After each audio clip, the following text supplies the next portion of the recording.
I sat on a car hood by plate 128. When they exited, her face paled, avoiding eye contact as I got off. He raised his hands defensively as I reassured them, "You're not worth my time."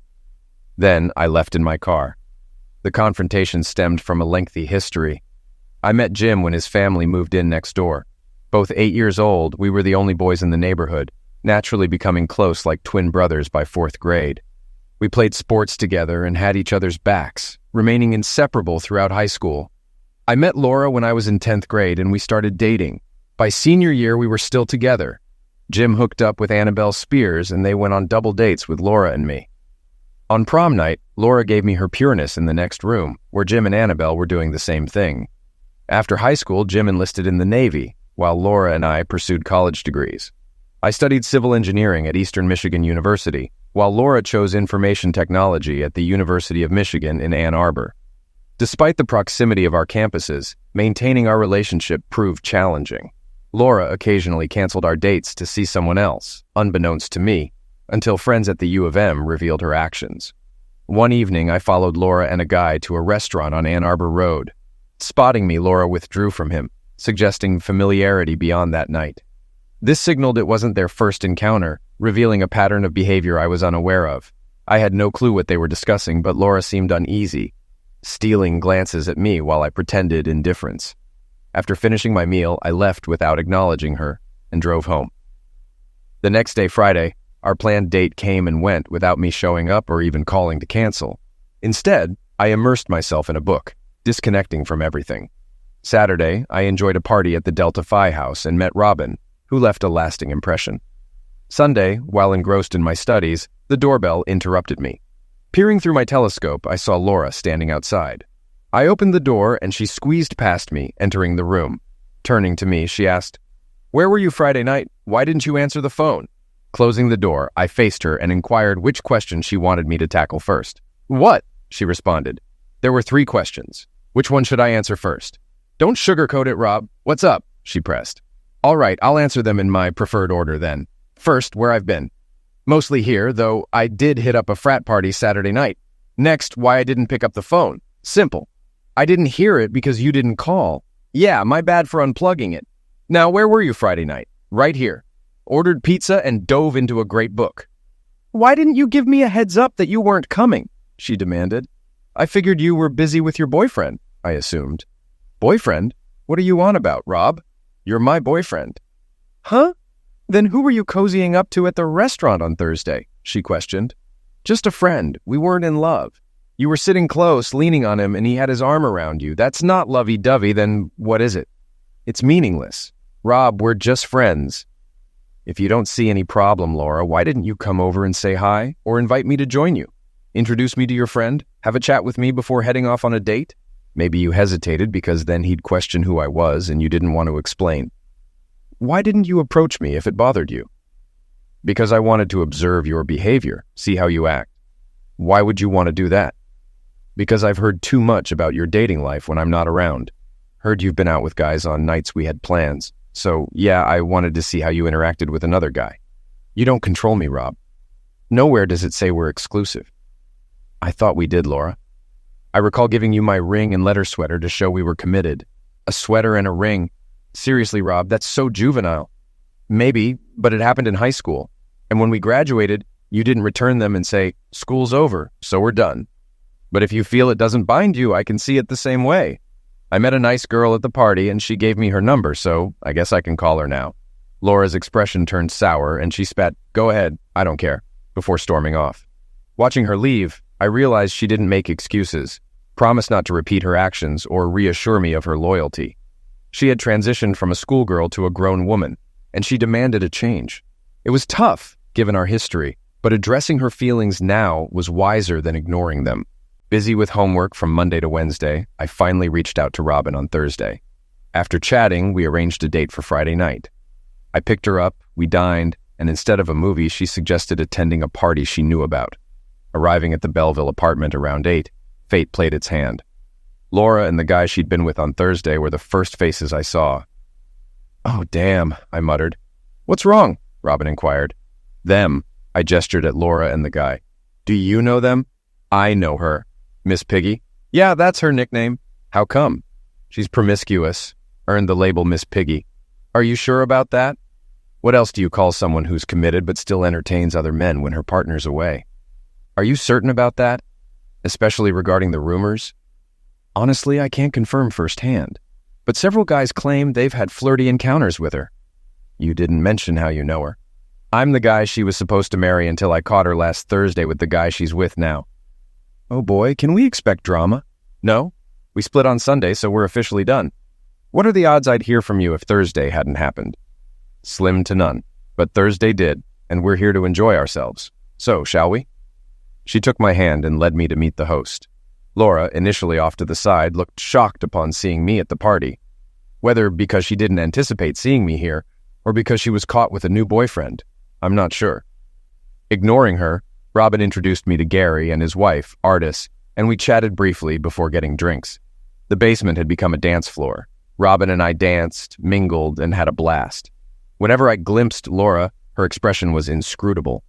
Around 11, Robin suggested we leave due to her Saturday plans. After bidding farewell to our hosts, I drove Robin home. Your ex seemed fixated on you today, she remarked. Probably caught off guard to see me there. No, I sensed she was uneasy seeing you with someone else. Tough luck. She's the reason our relationship ended. Perhaps, but I don't think she's thrilled about it. Maybe not, but she'll need to adjust. Does that mean I'll see more of you, or that you'll start seeing other girls? I prefer to date one girl at a time. I enjoyed tonight, and I'll ask you out again. If you're on board, you'll be the only one. What if I'm not ready for something exclusive? Then you'll decline, and I'll find someone else to date. If she says no too, I'll check back with you. If you still decline, I'll continue until I find someone who's always a yes. I like your approach, and I'm open to it. How about tomorrow night? Sounds good. I escorted her to the door, bid her goodnight, and as I turned to depart, she halted me, requesting a moment. Facing her again, she confessed, I never kiss on the first date, but I suppose there's a first time for everything, and kissed me. See you tomorrow, she called out as she headed home. Upon returning home, Dad informed me that Laura had called expressing distress. I explained it was too late to return her call and promised to do so in the morning as my routine. Saturday morning, I slept in, and when I finally made it to the kitchen for coffee, Mom urged me to call Laura. She's called twice already this morning. Not until I've had my coffee. Are things okay between you two? It's more complicated now. Does she know? She should. It was her decision. Just then, the phone rang. Mom answered, saying it was for me. It's Laura. I picked up and greeted, Yes? Why didn't you call? I got in too late last night to call, and I just woke up. That's not what I meant. Why didn't you call me last night for our usual Friday date? We discussed this last Sunday, Laura. You said we weren't exclusive and agreed to see other people. I told you if you did, I would too, and you left in a hurry. That's not what I intended, Rob. You should have understood that. Don't feed me that, Laura. You were clearly with that guy I saw you with last Thursday. I wasn't with him, Rob. I went to that party alone, and he happened to be there. Sure, Laura, believe what you want. But it doesn't change anything. I'm hearing things about you and what happened, like how you got the nickname Miss Piggy. I don't know what you've heard, Rob, but it's false. Why shouldn't I believe it? After seeing you with your friend at the restaurant, and I don't buy that you coincidentally bumped into him at the party. He was too close to you and hugging you when I arrived. No, Laura, you're not committed to just me, and I'm not interested in being one of many. Please return the ring and the letter sweater. It seems they hold no significance to you, unlike in high school. I'll catch you later. Goodbye. That seems pretty conclusive, my mom remarked. She decided that being exclusive with me wasn't enough, and as I just said, I'm not interested in being one of many. During all this, I found solace in Robin's company. Jim's letters arrived every couple of weeks, updating me on his life. He graduated from camp and entered specialized training, joining a Navy construction battalion, also known as the Navy SEALs. He mastered both building and demolition. He never inquired about Annabelle, so in my responses, I omitted her too. I knew he wouldn't want to hear about her. Within a week of his deployment, Annabelle was already pursuing someone she met at a party. A month later, she moved in with a coworker. 3 months after that, another move. She started cohabiting with a man she met when he towed her car to the store. Rumors circulated that he made her entertain his friends at his apartment. Then Annabelle vanished without a trace until I received a letter from Jim. He had completed his training and was stationed permanently in Norfolk. Upon his arrival, he summoned Annabelle to join him. I wish you could be my best man, but we had little time to prepare. The sooner we wed, the sooner we can secure housing on base. Poor guy. I feared the moment you left, she'd have another man before the door's echo faded. I wasn't lacking money, thanks to my grandparents who had set up a college fund for me since birth. It had enough to cover tuition and rent for an off-campus apartment if I chose. So, at the start of junior year, Robin and I moved in together, giving me a taste of family life, which I adored. After about 6 months, I began considering making our arrangement permanent. I still harbored doubts that what Robin and I shared was too perfect to be true. Yet she showed no signs of wavering in our relationship, until the day I mentioned searching for an engagement ring. That's when she revealed her plan to return to California after graduation, to marry her childhood sweetheart, now studying in England on a Rhodes Scholarship. They both acknowledged each other's situations, including his relationship with an Englishwoman. We recognized that abstaining from physical closeness for several years wasn't realistic for two healthy young adults. Hence, we agreed to an open relationship. It shouldn't immediately impact us, Rob, she assured. However, it did, especially me. Essentially, I felt yanked from what I thought was a romantic partnership into more of a friendship. The issue was, I didn't find satisfaction in casual flings. I craved more than just physical connection. As a result, Robin and I gradually grew apart. Nearly 4 months to the day after Robin dashed my romantic hopes, she remarked, "You don't seem content here, do you?" I admitted feeling uneasy and explained why. "I'm sorry, darling. Sometimes I wish I didn't love Alex so much so I could fulfill your desires more. If it weren't for him, you'd be my partner." "Thanks, I suppose. So, what's the plan? Shall we flip a coin to decide who stays and who goes?" "No need. I anticipated this moment. Mom hasn't rented out my room yet. She decided to keep it for me, at least until I'm 40 or until she has grandchildren." "So you're staying and I'm leaving. Friends?" "Always." After a hug, she requested, "Last night, please." I'd been back home for a week. On Friday evening, while working on an article in my room, Mom called from downstairs. "Rob, someone's here to see you." Descending, I found Laura conversing with Mom. Mom nodded at me, saying, "I'll leave you two alone," and retreated to the kitchen. "Hi, Rob." "Hi, Laura. How are you?" "Okay, I guess. Hoping things will improve?" "Oh?" "Robin called, mentioned you're back on the market, and hinted I should hurry if I want to be first in line." "Why vie for the first spot? Why vie for it at all?" There wouldn't be a line if I hadn't acted foolishly. In fact, Robin wouldn't even exist. "I'm not vying for a spot, Rob. I just want to return to where I belong." "Where's that?" She lifted her left hand, revealing, "I never returned your ring." My class ring adorned her left ring finger. "There's a party at Alice Johnson's tonight. Want to go with me?" She dangled the idea, adding, "Just so everyone's clear, I've staked my claim. I've got you back and I'm broadcasting it." The real surprise came post-party. She remained quiet as I drove her home, gazing out the passenger window. When we reached her house, I suggested apartment hunting on Saturday. Renting an apartment is more economical than constant motel stays. "Are you asking if I want to move in with you?" It's crossed my mind. "What time?" "Around 9. "Great, you've got yourself a date." Laura and I settled into a 2-bedroom apartment situated roughly midway between Ann Arbor and Ypsilanti. We converted the second bedroom into an office, housing Laura's computer desk alongside mine. Around a month post-move, Jim returned home on a 30-day leave, spending ample time with Laura and me. Seeing Jim and Annabelle together, they seemed to gel well, making me question my earlier suspicions about her. However, 3 weeks after Jim returned to duty, Annabelle showed up. With Jim deployed to Iraq, Annabelle opted not to wait for his return to base. She vanished for 2 weeks, staying with her current partner. Upon her visit to Jim in Norfolk 3 weeks later, rumors resurfaced about her liaisons with a former flame, including alleged revelries and hosting group encounters. I contemplated confronting her, but Laura dissuaded me, asserting it was none of our concern.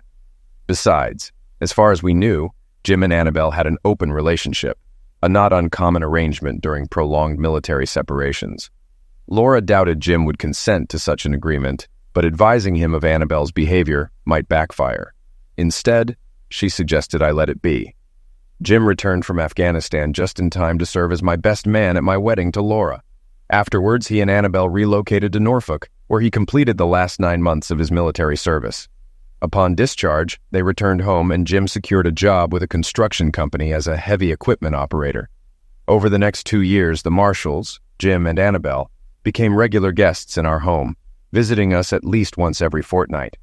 There were no signs of trouble between Jim and Annabelle, and there was no indication of infidelity on her part. Laura's theory seemed plausible, especially when the company Jim worked for won a contract to lay a pipeline in Alaska. Given the harsh conditions at the construction site, Jim opted to leave Annabelle at home for the 4-month duration of his assignment.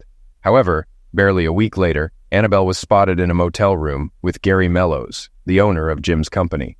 Subsequently, Gary's car was frequently seen parked in Jim's driveway almost every night of the week. Complications arose with the Alaska project, extending Jim's absence by another 2 months. Coincidentally, Laura and Annabelle shared the same doctor, and Laura happened to be at the doctor's office the day Annabelle received distressing news. She was 7 weeks pregnant, and Jim had been away for over 3 months. Laura learned about Annabelle's pregnancy from 2 nurses who had attended school with us. Aware of Laura's connection to Annabelle, they inquired how she thought Jim would react to the news. In the realm of gossip among friends, patient confidentiality sometimes takes a back seat. Laura speculated briefly before suggesting, "Jim may never learn the truth of my suspicions. Annabelle will likely opt for infanticide, resolving the situation before Jim returns." However, events unfolded differently. Someone, whom Laura wouldn't dissuade, informed Jim of the situation. Upon his return, Jim rented a car and discreetly parked nearby until he witnessed Mellows arriving at his house and entering with Annabelle. After waiting 15 minutes, allowing them time to engage, Jim entered the house with a digital camera, capturing evidence of their affair. Subsequently, an ambulance responded to an emergency call, and Mellows was hospitalized. When the police arrived, they initially intended to detain Jim until he presented the photographic evidence. Jim had used a Canon Rebel camera set to continuous mode, which captured Mellows lunging at him in the series of images. He might have simply aimed to retrieve the camera from Jim's possession, but based on the sequence of photos, it was evident to Jim that he was under attack and merely defending himself. The police accepted this explanation and departed. 20 minutes later, Annabelle emerged onto the porch with a single suitcase, locking the door behind her. The divorce proceeded smoothly, as did the lawsuit filed against Mellows for causing alienation of affection. Additionally, Jim filed a molestation suit against Mellows, alleging that Mellows had hired him only to send him out of town and then move in with his wife. Mellows had the option to settle out of court, avoiding public attention, but he chose to contest the case, resulting in his actions with the employee's wife becoming public knowledge. Following an extended absence from town, the jury ruled in Jim's favor, awarding him $1.3 million.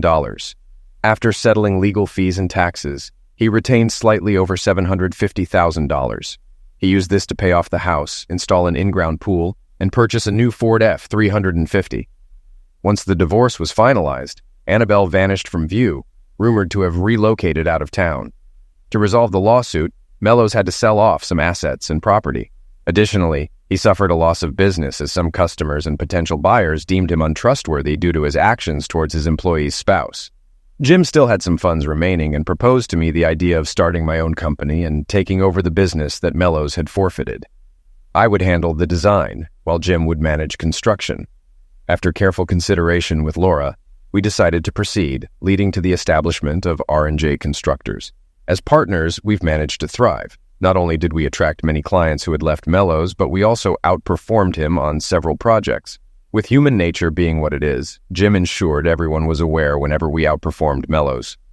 The subsequent 5 years passed swiftly. While Jim explored various relationships, he never found someone he wanted to commit to long-term. He spent considerable time with Laura and me, typically joining us once a week with his girlfriend. Things were going exceedingly well. Laura had ascended the corporate ladder, achieving the position of regional manager and emerging as a frontrunner for the vice president role. I believed things couldn't improve further, and unfortunately, I was correct. On a Tuesday, as I wrapped up a lunch meeting with a prospective client, Gary Mellows approached and asked if he could buy me a drink.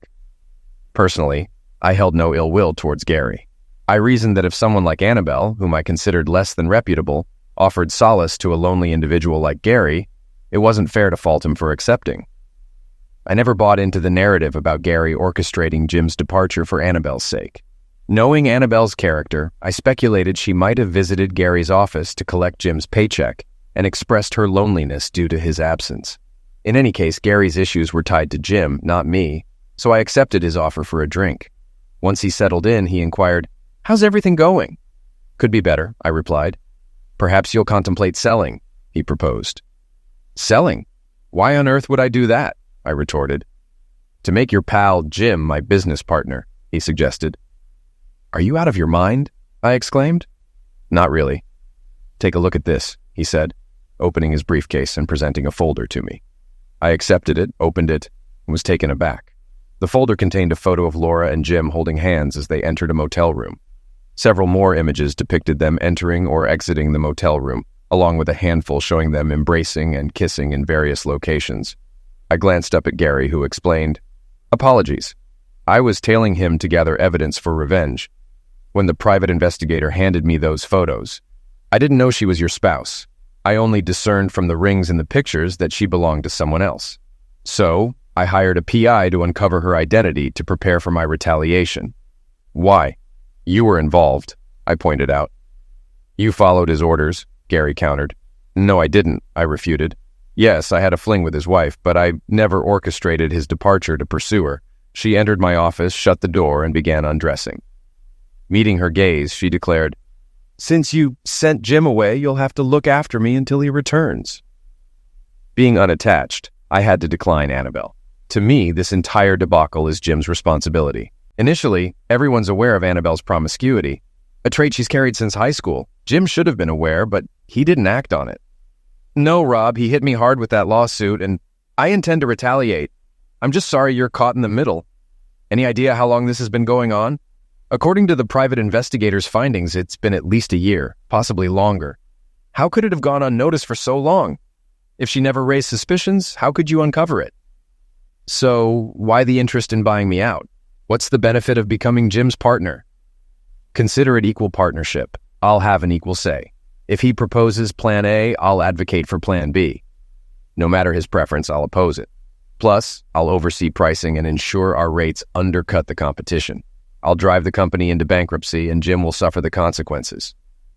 "But you will too." "Not entirely. I've done my due diligence. If the business collapses, we'll liquidate assets and I'll recoup most of my investment. I won't profit, unless you count earnings from my other ventures undercutting Jim's bids. But I won't endure substantial losses either. What if he resorts to molestation until you sell your share? Last time, he caught me with his wife and I prioritized seizing the camera over self-defense. If he tries again, it won't be as easy for him. In fact, I'm confident I can handle him if necessary, so are you interested? Possibly, but I want to conduct my own investigation first if I decide to proceed. Do you have a ballpark figure in mind?" I proposed a sum, and he deemed it feasible, advising me to contact him if I opt to move forward. I departed the meeting with Mellows feeling utterly shaken.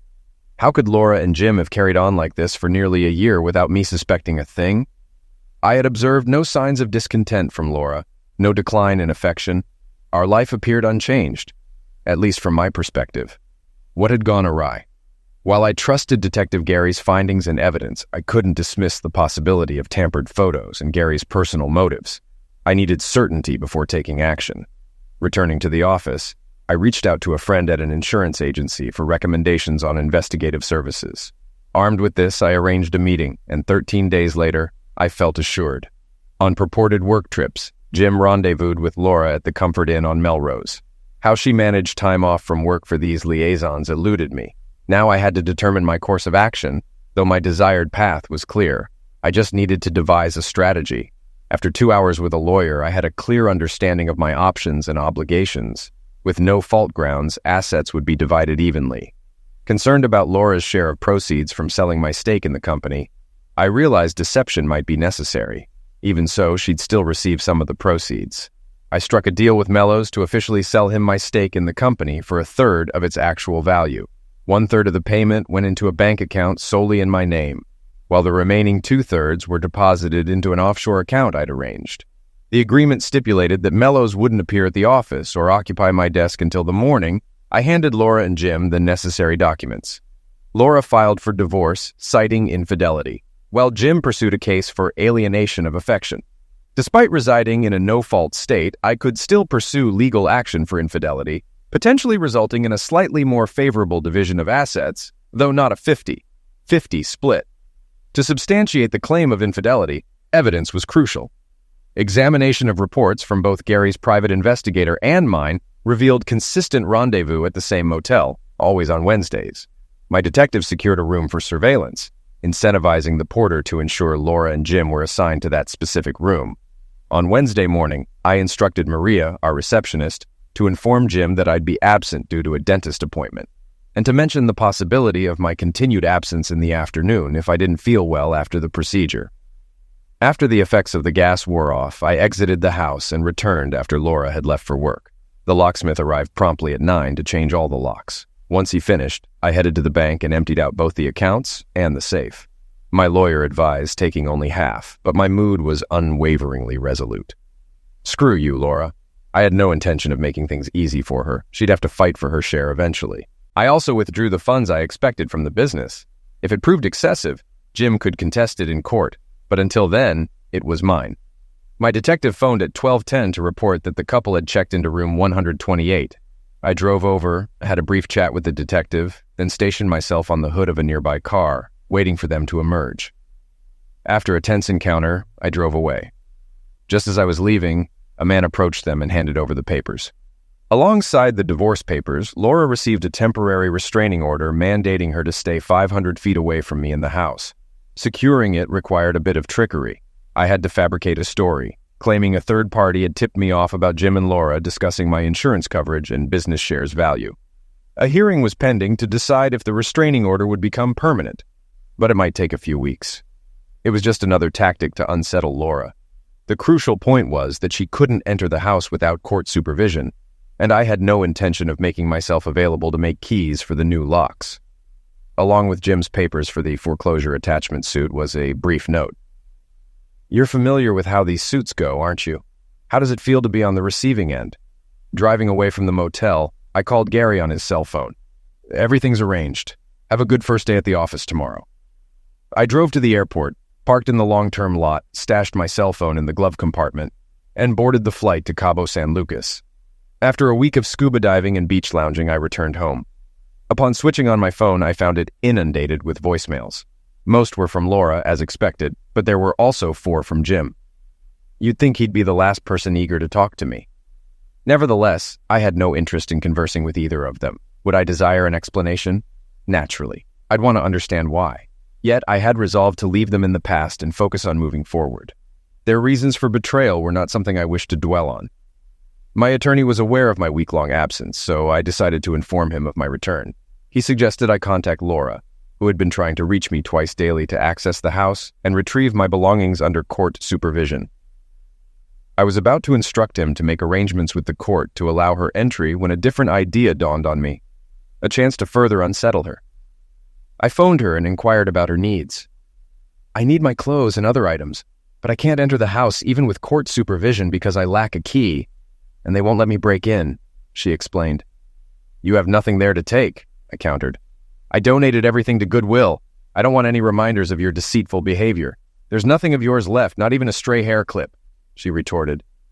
You had no right to do that, she exclaimed. I had every right, just as you had the right to betray me. We need to talk, I responded. It's not what you think, she pleaded. Be honest, Laura. I know you weren't happy with Jim. I'm sure of it. Goodbye, Laura. I ended the call. Although Laura's belongings remained in the house, I was intentionally delaying her retrieval.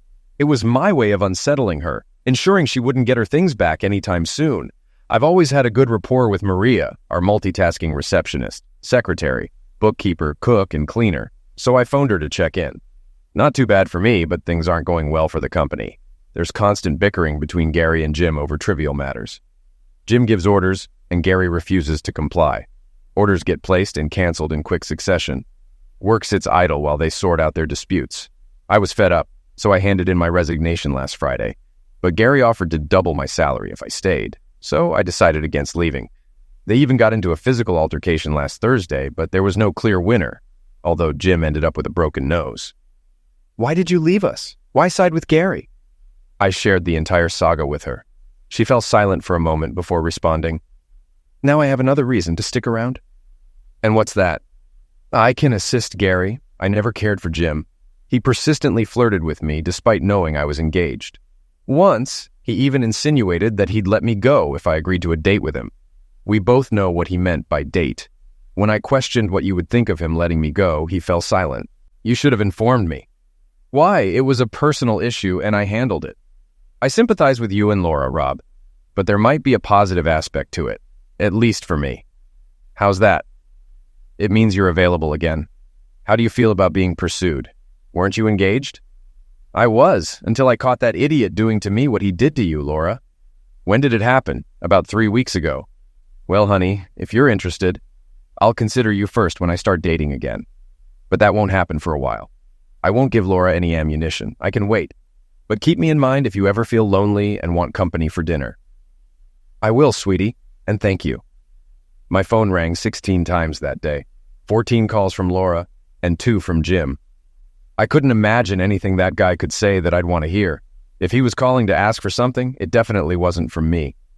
I deleted all the calls and went home, made myself dinner. Then, on a whim, I called Gary Mellows to check on his scheme. Not bad. Not bad at all. I made sure to be at your desk when he arrived at work. He saw me, frowned, and demanded to know why I was in the office and sitting at your desk. I chuckled and informed him that I was his new partner. The look on his face was priceless. You could practically see the steam coming out of his ears as he perused a copy of our agreement. I got us off to a proper start, almost immediately. He called for a fuel truck because the front-end loader and other equipment at Wilkins's site had run out of diesel fuel. Once he left the office, I phoned and canceled the order. One of the loaders ran out of fuel, and Jim called Allied and gave them an earful. They informed him that I canceled the order and that they wouldn't tolerate such behavior from him, suggesting he find fuel elsewhere. That's when he approached me, demanding to know what I was doing. I explained that Allied was overcharging us and I was seeking a better price, and things went downhill from there. A little birdie told me you two ended up in a fist fight. Indeed. It all concluded last Thursday. And the outcome? I may have been a tad optimistic when I mentioned I thought I could take him, but I got past it and gave him a good punching. Well, carry on, and best of luck with your plan. After hanging up, I headed to the room I'd turned into an office, fired up my computer, and began drafting my resume. I planned to kickstart my job hunt the following day. As I typed away on the keyboard, the doorbell chimed. Opening the door, I found Jim standing there. What the hell do you want? We need to talk, Rob. No, you don't, creep. It's not my fault, Rob. She came on to me. She caught me in a bad mood because of what Annabelle did to me. I wasn't thinking straight, Rob.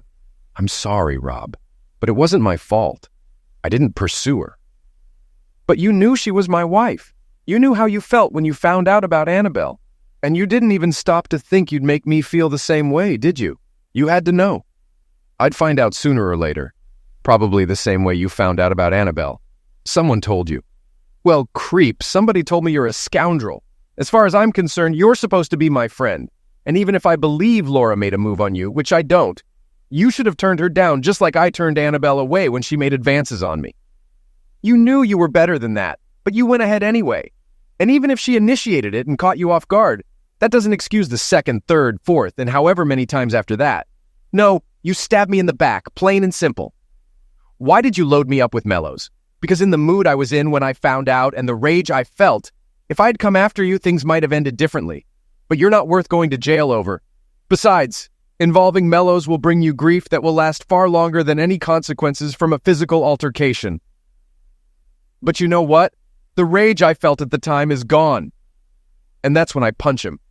I grabbed his shirt, pulled him into the house, slammed the door shut, and unleashed my anger on him. He was unconscious when I dragged him out and put him in the car. You wouldn't believe the grin on my face when I got back inside. I might have the police showing up, but I wasn't concerned. I could simply say he attacked me and I acted in self-defense. I'll refer to his altercation with Mellows and claim he's upset because I sold my share of the business to Mellows, and he's trying to retaliate. The next day, I sent out 14 resumes and checked in with my attorney. He mentioned a hearing on the temporary restraining order set for the following Monday, but hadn't heard from Laura or her lawyer. Contemplating contacting Laura, I decided against it. Delaying her hiring a lawyer meant delaying any communication between us. Throughout the week, I received responses to my resumes and traveled for interviews in Atlanta on Wednesday and Baltimore on Thursday. Though I enjoyed both interviews, I also heard back from a San Diego company, sparking my interest in warmer climates. I scheduled an interview for the following Tuesday. Monday arrived with the restraining order hearing. Surprisingly, the judge found no grounds to uphold it, ordering me to grant Laura access to the house. Laura attended with her lawyer, attempting to speak with me. I stepped aside, sought my lawyer's assistance, and returned to her side. "You wait until my attorney arrives before speaking to me," I insisted. "I just wanted to inform you I'll be coming tonight," she replied. "No, you won't. I have a job interview at 2:30 and won't return until Wednesday. You can visit after 6. Her lawyer began to speak, but I interjected. "She will not step foot in this house without supervision. A court representative will oversee everything, and you're welcome to have your attorney present too." "No, that's not satisfactory. They won't understand what she's taking. If she grabs something inappropriate, I'll have to fight to retrieve it. She was away for 2 weeks and managed. Another 48 hours won't injure her," I stated firmly. Her lawyer sighed. "Then let's await the judge's decision." As he turned to leave, Laura intervened. "Forget it. I can wait." I nodded and said Wednesday at 6 before departing. "Wait a moment, Rob. Can we have a conversation?" "No," I replied, exiting the building. Satisfied with my interview in San Diego, I returned home, eagerly anticipating news from them. At 6, Laura arrived accompanied by a representative from her lawyer's office. The court-appointed woman arrived at 26, and during those 20 minutes, we conversed over coffee. She explained her role as an observer for the court, tasked with inventorying seized items and noting disputed ones. I assured her there was no need for a list of disputed items. "She can take whatever she wants." "If that's your stance, why did you take a firm position against her?" "She betrayed me, and she did it with someone who had been my best friend for over 25 years. I couldn't retaliate physically without facing legal consequences. But I had to do something to retaliate and inflict some pain on her. It wasn't much, but it was something." As the doorbell rang, I ushered Laura and her accompanying man from the lawyer's office inside, then stepped outside to mow the lawn. When I returned indoors, everyone had left except Laura, who sat at the kitchen table sipping tea. She glanced up as I entered. "You deceived me. You didn't donate any of my belongings to Goodwill?" "Perhaps not. But I relished seeing your reaction when you claimed I had no right to do so. I hadn't anticipated everything ending up belonging to her. It'll take me longer to sort it out than I thought." I retrieved my key ring from my pocket, took out my house key, and extended it across the table to her. "No need to move. You can collect the keys on Friday. I'll have vacated the premises by then." "Why? I'm interviewing, and I'm relocating as soon as I secure a job. I mean, why take those actions if you intended to give me the house and leave? What's with the restraining order and the falsehoods about disposing of my belongings?" "That's a naive question. After what you put me through, I had to retaliate somehow. Just be grateful I opted for a peaceful resolution rather than a violent one. Just because I refrained from attacking you doesn't absolve you, but it's the best recourse I had without facing legal repercussions. I remember you declined when I asked if we could talk tonight, but I'm still going to make an attempt to persuade you that divorce isn't necessary. Let's be realistic, Laura. After what you've done, there's absolutely no way we can salvage our marriage. But that doesn't change my feelings for you, Rob. I love you, and you know it. What happened with Jim was a mistake, just a foolish mistake. I've always liked Jim, but my feelings for him don't compare to the love I have for you. Your feelings for Jim don't matter. The fact remains, you had a good time with him. Regardless of whether you loved him, it still constitutes infidelity, and you shouldn't doubt how I feel about that. Just remember how devastated I was when I found out about Annabelle and Jim. I was so upset that I considered telling him, but you convinced me otherwise. That should have made it clear how I would feel if you did the same to me. And don't give me excuses like you didn't want me to find out. Cheaters always get caught. Always. Jim discovered the truth about Annabelle because someone witnessed them together and informed him. It's the same way I found out about you and Jim going into that motel room. Doesn't my love for you matter? No, Laura, it doesn't. Because it wasn't enough to prevent you from betraying me. But Rob, it didn't mean anything. Truly, it was insignificant. It was an unforeseen circumstance. An accident? How could having relations with my former best friend be classified as an accident? He visited our home while you were in Santa Fe. He was distraught about Annabelle. Even after cutting her out of his life, he still longed for her. We had a drink, and as he began to cry, I embraced him, trying to console him. I recall thinking, this is so wrong, I shouldn't be doing this. Yet it felt oddly comforting. I must admit it felt strangely exhilarating. The next time you were out of town, Jim came by, and we both understood his intentions. and we resumed our liaison. There was no love involved, Rob. As cliché as it sounds, it was purely physical. Just a fleeting thrill in my life. Throughout it all, I never neglected you. I love you sincerely, Rob. And you know it. We can overcome this. Divorce isn't necessary. Love has no bearing on this, Laura. I need a divorce. I can't coexist with someone who has betrayed me. It's straightforward, Laura. You betrayed my trust. If I stayed, I'd be vigilantly monitoring you, anticipating another transgression. By your own admission, you continued because you found pleasure in the deceit. You can make all the promises you want about not repeating it, but your assurances hold no weight. You pledged to forsake all others when we wed, and you broke that vow. I find it hard to trust anything you say. Laura, Jim's version of events completely contradicts yours. According to him, it wasn't an accident. He says you were actively playing a game with him. Either he's lying or you are. The issue is that after what both of you did, neither of you is trustworthy to me. So I can't favor one story over the other. The bottom line, Laura, is that we've broken up as a couple. I'm not giving up, Rob. I'm going to fight for the divorce. I know we can get through this because we love each other. You're mad at me right now, and I get that. But I can make a promise to you and keep it, especially now that I understand what breaking that promise could cost me. My lawyer says he can get the court to order counseling, and I know that can help. I love you, Rob, and I'm not letting you go. You don't seem to understand that I don't want you right now. Okay, I'll admit that I still love you, and it'll take me a while to get over it. But there's no way I can live with you again. Every time I go to bed with you, I'll think about you being with that idiot who was my best friend. And I can't live like that.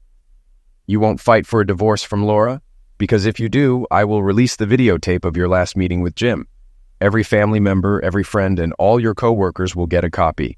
I will create your own adult site for you, and there are dozens of amateur adult sites where I can post it. And I will do it with your full name and address. It'll make your life very interesting. Crap, Rob. No such video exists. Oh, no, wait, here. I went to the den where I had my briefcase, pulled out a copy. Crap, Rob. No such video exists. Oh, no, wait, here. I went to the den where I had my briefcase, pulled out a copy of the disc, went back to the kitchen and handed it to her. Take a look at it. After you watch it, decide if you want someone else to watch it. Now, if you don't mind, there's something I need to do. You can pick up the house on Friday, but for now, you have to go on Thursday and Friday. I moved out of the house and put most of my stuff in storage. Then I rented a room at the executive suites for a month, hoping to have a job by the end of it. Over the next 2 weeks, I traveled to Salt Lake City, Philadelphia, Atlanta, Chicago, and Detroit for interviews, all of which I felt good about. But I didn't hear back from any of them. I sat down at my desk, calculated my finances, and realized I could live without a job for about 6 years. I started looking into other cities and states with a lower cost of living, hoping to stretch those 6 years to 8, maybe 10.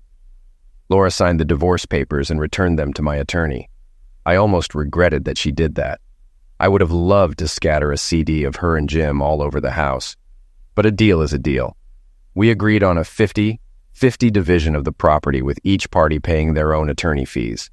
Since I filed the suit, I paid the legal fees.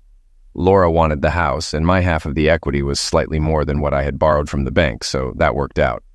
True, I had to give Laura half of what I got from selling my half of the company, but I had planned for that. She claimed I sold out too cheaply, but it didn't matter because the other 2/3 of what I got from the sale was safely tucked away. I heard some interesting gossip. Apparently, as soon as I was out of the picture, Jim started intimidating Laura so relentlessly that she had to get a restraining order against him. Not that I cared, of course, but it amused me. I decided to wait until the divorce was finalized before taking any action. Eventually, I began receiving calls from some of the companies where I had interviewed. A company in San Diego called, asking me to return for another interview. However, before I could call to arrange it, Gary contacted me. How would you like your company back? Why would I want my company back? I sold it to you so I could go back to Jim and leave him behind. Why would I want to become his partner again? You wouldn't want to, but you don't have to. After our last argument, I said, if you're so unhappy with me as a partner, I'll either buy you out or sell your half to someone else. He thought for about 30 seconds and then asked how much I'd pay for his half. He accepted half of what I gave you.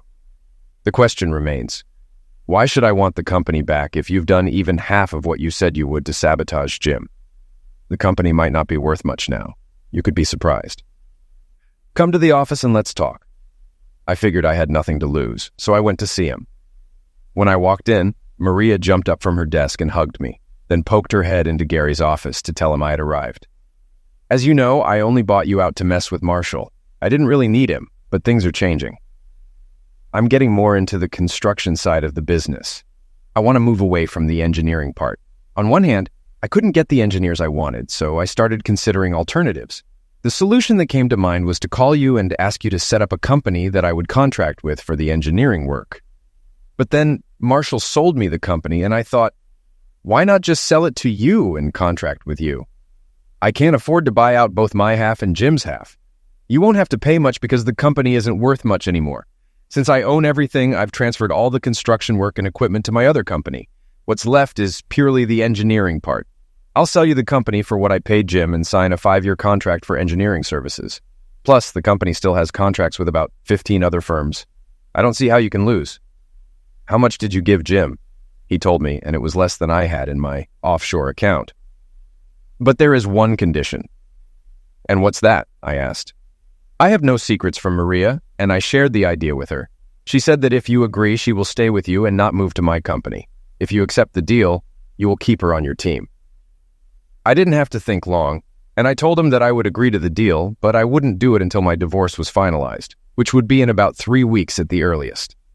Gary said that was fine with him, and we agreed to the deal. As I was leaving the office, Maria said, I heard. Don't forget that at the end of those 3 weeks, you promised I would be first on the list. I didn't think you were serious about that. You can rest assured I am, she said with a 1,000-watt smile. As I pulled away from the curb, my cell phone rang, and it was my lawyer. Jim had learned his lesson from what happened to Gary. When Gary sued Jim and called my lawyer with an offer to settle the case, I told the lawyer to accept it. I made it the rest of the way to my room at the executive suites with a huge smile on my face. In 3 weeks, I could start a new life with a new job, a new girlfriend, and money in the bank. I could spend those 3 weeks looking for a place to live and shopping for furniture. Who says nice guys always finish last?